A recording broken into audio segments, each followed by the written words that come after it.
I would like to thank the organizers. I am an organizer, but I would like to thank the real ones because my participation was not let's say like that, not so relevant in this way. But anyway, I did my best. So anyway, so I come from Fortaleza, Ceará, and I'm going to talk. I have a lot of sponsors, but it's not proportional to my salary. Nothing to do.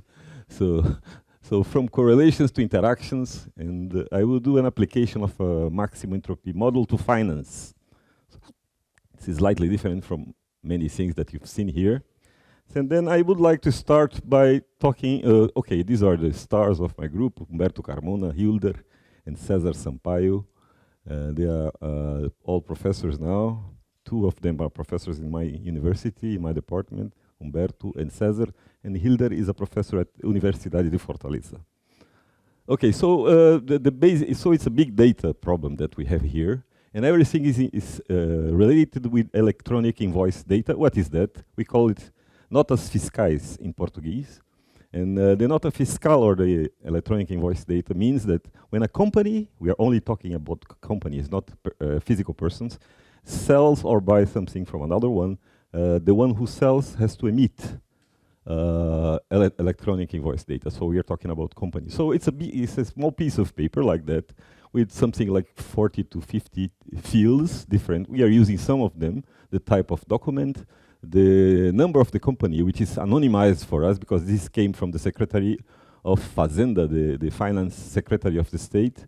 And it has also the CNAE, which means the National Code for the Economical Activity, and also has the CNPJ, the number of the company who bought the product or the service, the date of emission, the time of emission, the city from where it comes, and the city from where it goes, to where it goes. So, as well as the nomenclatura comum of the Mercosul, which means that it's some sort of harmonized system that it has been used in Europe to characterize the type of product that has been traded. So, and also you might have a description of that. So we had data, we were lucky enough to have data from 2010 to 2020, and these are the number of invoices that we received in millions.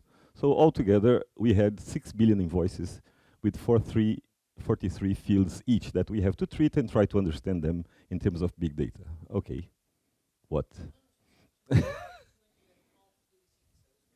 Because this was when the system, the digital system started. Okay. Oh, you mean 2020? No, because they stopped. It was the pandemic. They stopped giving to us. And this means that in Brazil, all the time somebody buy, they make an invoice. There's no black market like in Italy, everywhere else in the world. I cannot answer that, sir. Okay, so the idea here is to try to understand the movement of these fiscal notes in the CRI state in a way that we have some microdynamics of the economy or the finance. I don't know, I'm always confusing these two terms. And I don't talk about microeconomy as well, because the economists don't like it. So I talk about economics, microdynamics. And then you have the state of the Ceará, which is something like 400 kilometers to the north from Natal, from Rio Grande do Norte. The capital is Fortaleza here, and that's where I come from. And it has 184 cities. And this is somehow the way the fiscal notes are invoiced day by day. So you have a curve here with the amount in millions of reals that have been emitted from 2019 to 2020. As you can see, Fortaleza is a big hub in terms of selling and buying products. And so it changes from time to time. Of course, there are very large fluctuations. It depends on the time of the year, because it has a lot of agricultural and pecuaries. And then, of course, it depends very much on the season. At some point in 2020, you see the V of the pandemics, the economical V of the pandemics, which starts now, I suppose. Yes, it's going down. And now this is the pandemics being indicated during the so as you go further, close to the capital, you see the metropolitan region of Fortaleza, which has 4 very important cities, Caucaia, Maranguape, and Eusébio, as well as Fortaleza itself, and they trade a lot between themselves. Okay, so the economy. So enough of that. So what do? We have a network of cities. which are connected by each other through directed links as well as weighted links, because the weight can be either in the number of transactions as well as in the number of resources that have been sent from one place to another. So this one, for instance, is the network, a slightly diluted network for the number of transactions that we had from 2016 to 2019. Okay, so as I said, we have 184 municipalities, around 15,000 directed weighted edges. Direction is from selling to buying, and weight is the number of transactions in 2016 and 2019, as I said. So what do we do first? This number is too big for the things that I want to do in terms of the maximum entropy model that I want to approach. So, and because the CRI state is highly heterogeneous. We have this metropolitan zone, which is rich. Many companies are there, but as you go deep in the interior part of the state, you see more poor zones, small municipalities that they don't trade more, and of course there are also important cities in the very south and so on and so forth. So, as the first idea to reduce the number of the degrees of freedom that we wanted to have in our problem, we tried to use some modularity algorithms. The first one we used was a classical one, the stochastic block model. And this algorithm, as you might know very well, identifies modules based on correlations between pair of cites in terms of the generation process of the structure itself. So it's a purely structural. It doesn't take into account the flow from one city to another, okay? So when you do that, that's what you see. You see too many financial regions that have been developed, and they don't form what we call simply connected zones. You have a lot of holes of other macro regions on the middle of the other macro region. So they are not single pieces without holes. So we decided to change the algorithm, and then we went to this one, which is the InfoMap, the Rosval and Bergstrom.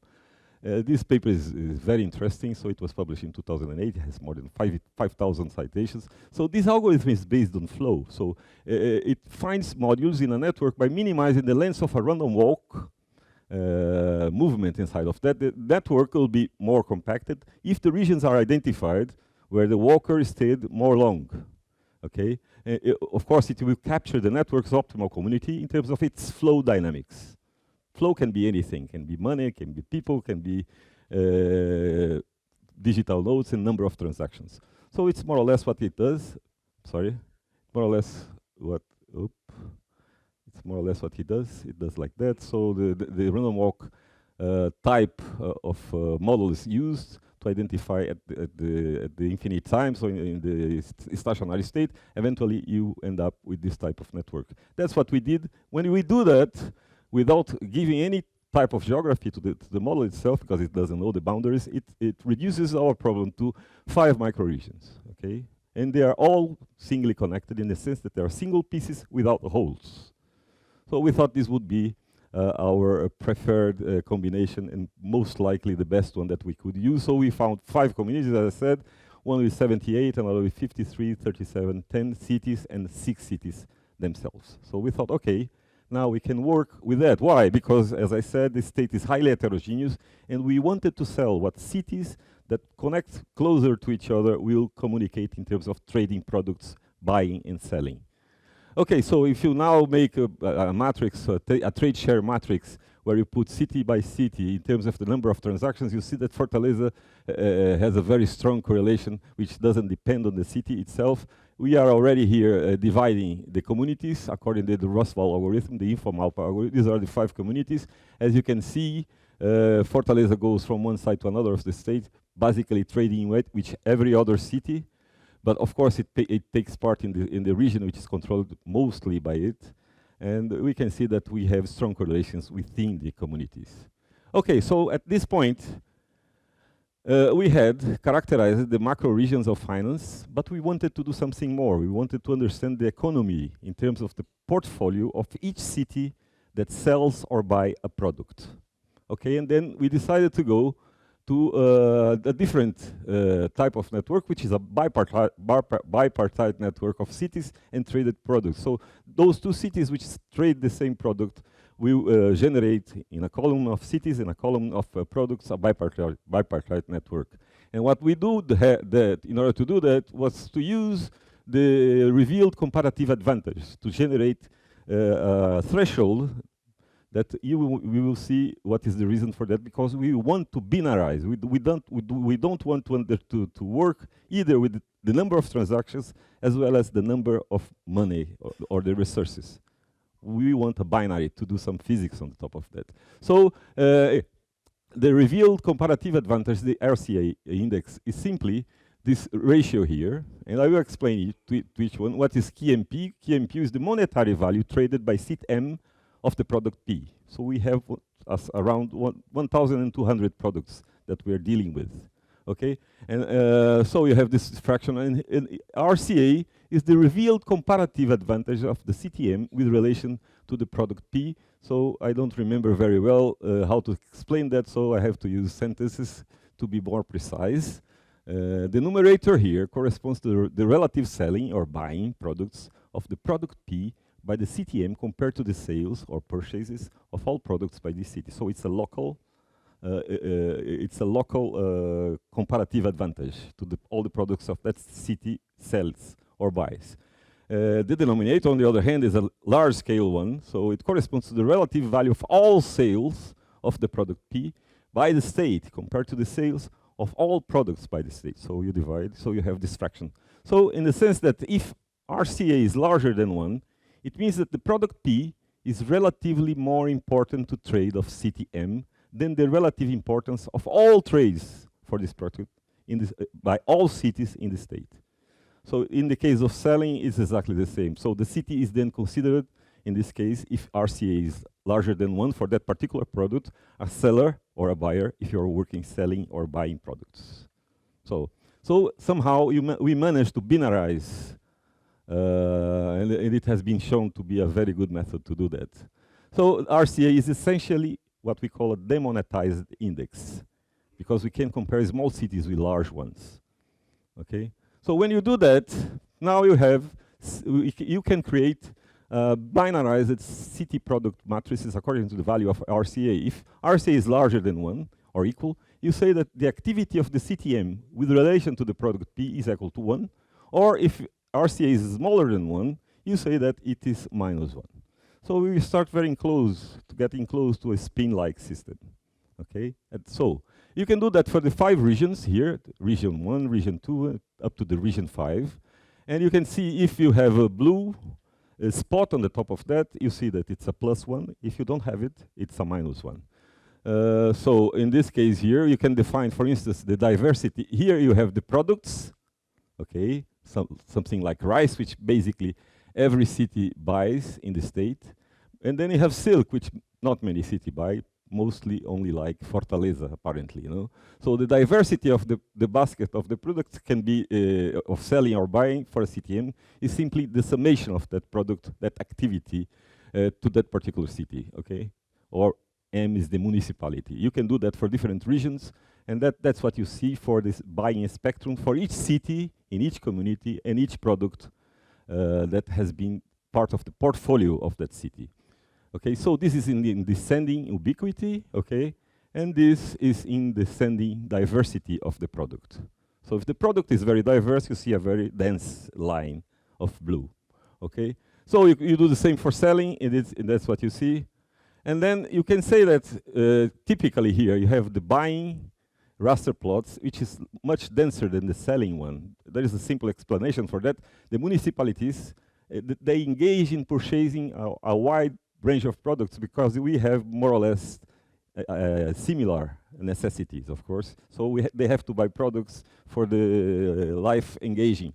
And usually they are not produced locally. On the other hand, for production trends of each city, they are much more specializing depending on the city itself. And then they tend to focus on manufacturing specific products. So they can be influenced by resources, expertise, labor, historical and cultural contexts. So you have a more dense. So at this point, we go for something completely different. This is Monty Python. And I have to say, I have to make a joke to a dear friend of mine. Look, it is this famous, this lady and the guy there in a bar. Look, it's the famous Professor Hernan Maxe. And he published more than 20 papers in Nature. So he's a monster of physics. Look, It doesn't look like Hernan, of course. Hernan is much more handsome than that. So this is the real Hernan. Sorry, Hernan. But I just put this. Are you happy with that, Hernan? So I'm just telling that because it was Hernan who first showed me this technique when we did a paper together years ago using the maximum entropy models for eye tracking of to determine proxy and coherence of complexity of texts. But I will not go into the details of that. It was our first work using this technique. So at this point, I go to from correlations to interactions. So we use the technique of Bialek and co-workers. So we have the city and the product, as I said, for the first and largest community. So if you make a zoom, that's what you have, plus and minus ones in a disordered way. But yeah, as you already know, diversity of the product, ubiquity of the city. And then what do you do here? For instance, you can identify now, you can say that the city is a spin of your system. And then you can identify the state of the system as a column for a given product. So the product is the state of the system for different cities. No? And you can also identify the first observable that we have here, which is the average activity of city M over all products. So as a matter of fact, this is the average magnetization of the spin for all the observables that you have. Okay? So this is something which is real because we know exactly how the number of that in terms of -1 and +1. So you can also go for another city, and instead of only characterizing the magnetization of cities, you can go to the pairwise. And now we start talking about pairwise, and we want to go a little bit beyond that, you see. So, and then we can calculate the pairwise correlation between cities M and N over all products. So if you have pairs of cities and calculate the values of -1 and 1 in that very simple way. So we have two different types of observables, the number of magnetizations for each city, and the pairwise correlations between pairs of cities in the entire community. So the observables, you have to understand that are real data, okay? So now we go, and then we use a maximum entropy model, and you use these two observables as constraints to our maximum entropy model. So that's the magic idea that I think about the work of Bialek, because he put real data on the top of the maximum entropy model. So now you assume that these observables will have to be observed as well in terms of a model that we want to construct. And then that's what you do. First of all, the observable corresponds to average activity and pairwise correlations of the M cities and P products. So, as I already said, you have a state of the system which is based a column corresponding to the product P for all of M cities that it is sell or buy in a relevant way. And since every city is one of two states, overall we have for 2 to the M possible states for the system. So somehow if you have a small number of spins like 20, you can do even exact enumeration, which was not the case here. Okay? And finally, you can, using the constraints 1 and 2, as well as the constraint that the probability is normalized, you can maximize the channel entropy or the Boltzmann entropy, and you end up with this partition function here. So when you do that, you end up with a number of equations that you have for the constraints in terms of an Ising-like model, which appears naturally from the constraints themselves. Okay? And then this is an Ising-like model from real data, which appears naturally. So you are going from the correlations, pairwise correlations, and simple magnetizations to the Ising-like model from real data. So now you have to go back and do a reverse Ising problem and try to obtain from inference, Bayesian inference. It's some sort of artificial intelligence, but you don't like it very much, so we talk about inference Bayesian. And then you go there, and then what do? You rewrite the equations like that. You calculate the multiplicators, and you have what we call the Boltzmann machine learning. In practical terms, you have to use to solve the inverse Ising problem using as a core to the system a Monte Carlo algorithm that every time has to converge and obtain the parameters that will be iterated during the outer algorithm, and to find convergence in terms of the couplings as well as the local fields in our Ising model, Ising-like model. because it has a random field associated to that. Okay, do you understand that the number is perfect because you have the number of magnetizations and the number of couplings as well as the number of pairwise correlations. So once we infer all the parameters that better reproduce the sets observables while maximizing entropy, the Boltzmann distribution characterizes the statistics of the product activities of the cities composing a given community. So that's what we do. First of all, we have to know if the model learns the observables, and that's what we do. 5 minutes, enough, yes. So the learning observables are the magnetizations that we have here, observable, and the magnetizations that we have at the end of the convergence at the end of the convergence of the algorithm. And as you can see, the model learns the observables in a very nice way, not only for the magnetizations, but as well as for the covariance and the correlations that we have input as observable. For all the communities, whether the community 1, 2, 3, the largest ones, as well as the communities for buying and for selling. Okay, so the model learns perfectly all the observables that we input. But not only that, and now we go beyond. Maybe because it is factorized, as I learned today from Professor Boccaletti. Now we can go, because this model has triplets itself in terms of correlations that you could calculate, and they are present, and they are not equal to 0. So, and now it's a question of predicting the triplets from the model itself to see if it can predict something. And what we can see here is not so bad for the community of buying and selling. As you can see here, buying and selling for the 3 communities. Somehow the triplets that we obtain from the model itself and from the Monte Carlo with the steepest descent algorithm that we used can somehow predict as well without being part of the inference itself. So it's not part of the learning. So it could predict the triplet correlations between the municipalities. Of course, these are the parameters that we obtain in terms of the local fields, as well as the correlations, the coupling coefficients. And now we can go a little bit further in terms of a thermodynamic analogy and see if we can put together with that model some thermodynamics into the system. So we can assume that there is a canonical ensemble related to that. Okay, in the sense that we can add, because the model that we obtain in terms of the partition function and the Hamiltonian itself didn't have a temperature. We can assume that the temperature that we are operating at is a temperature equal to 1 arbitrarily.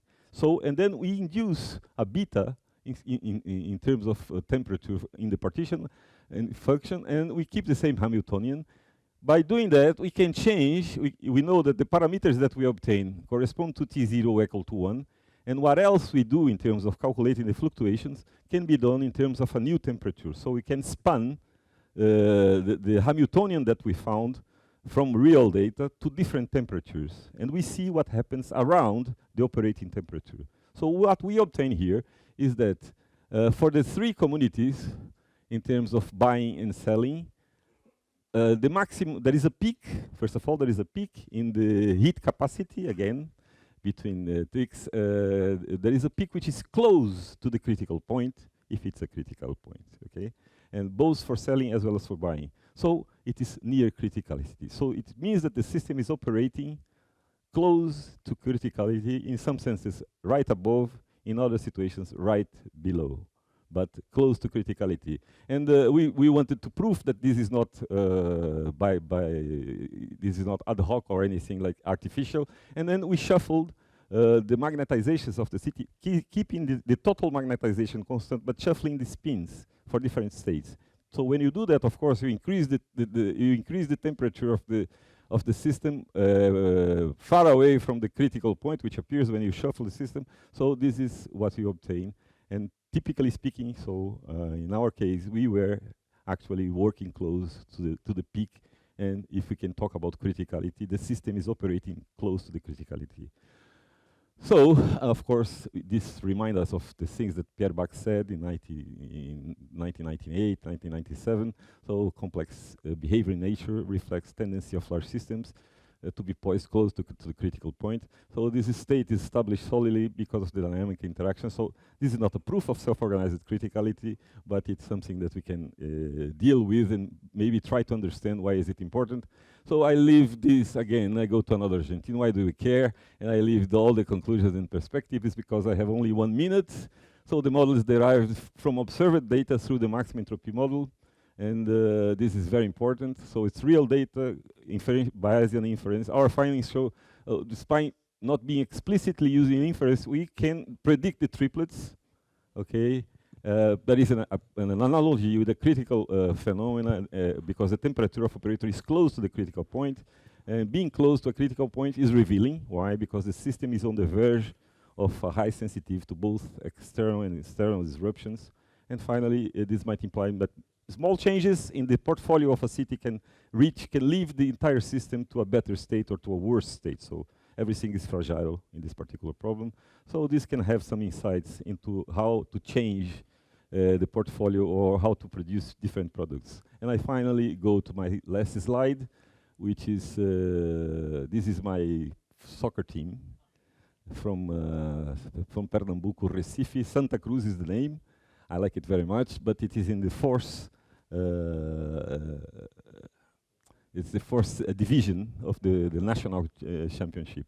Fourth division, not yes, very low, but you see in happiness and adversity you have to be faithful to what you have. Yes, in adversity especially. Thank you very much. Thank you a lot. I share very much this because also my football team is Fiorentina. It's very low. It's in the adversity in Italy.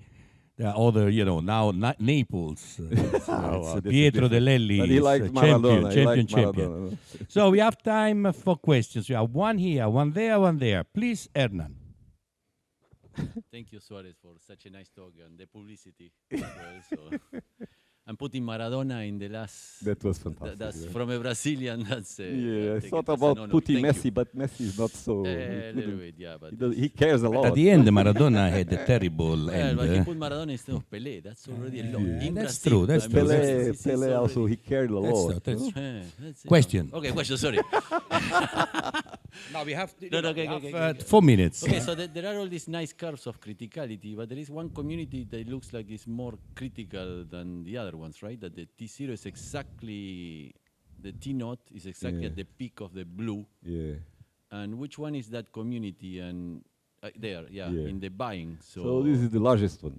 Huh? The largest Which one is that? Is Fortaleza, or is there anything this is particular Fortaleza. about this community that is more critical? Yes, Fortaleza is more close to the critical point.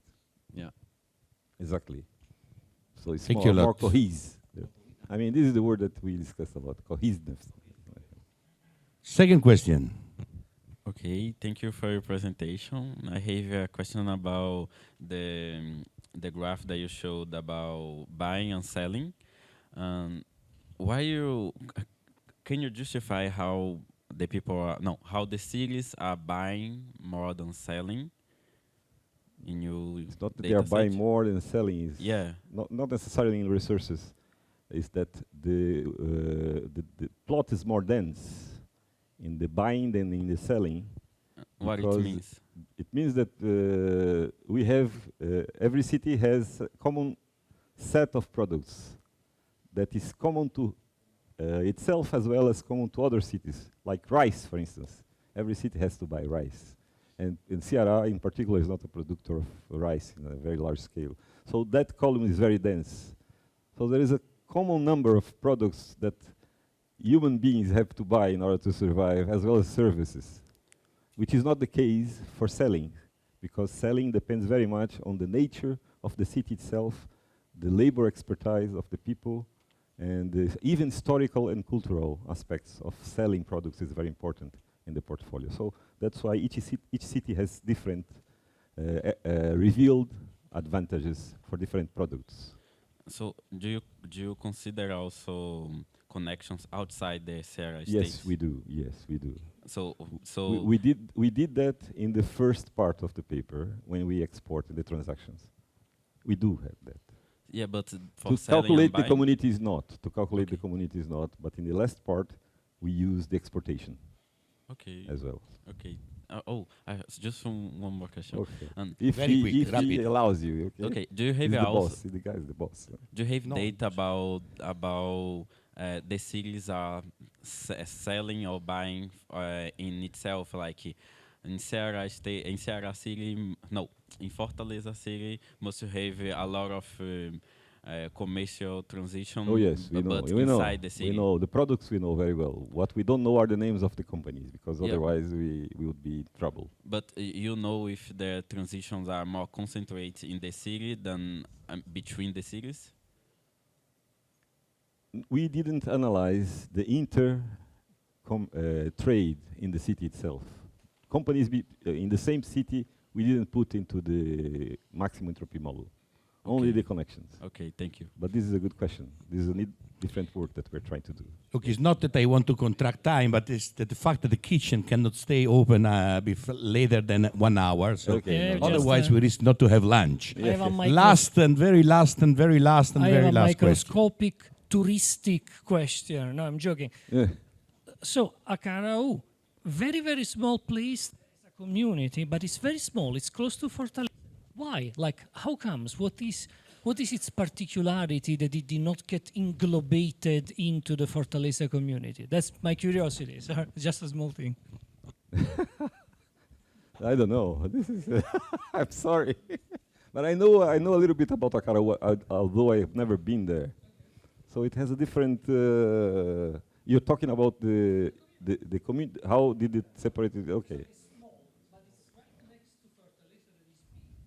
Yes.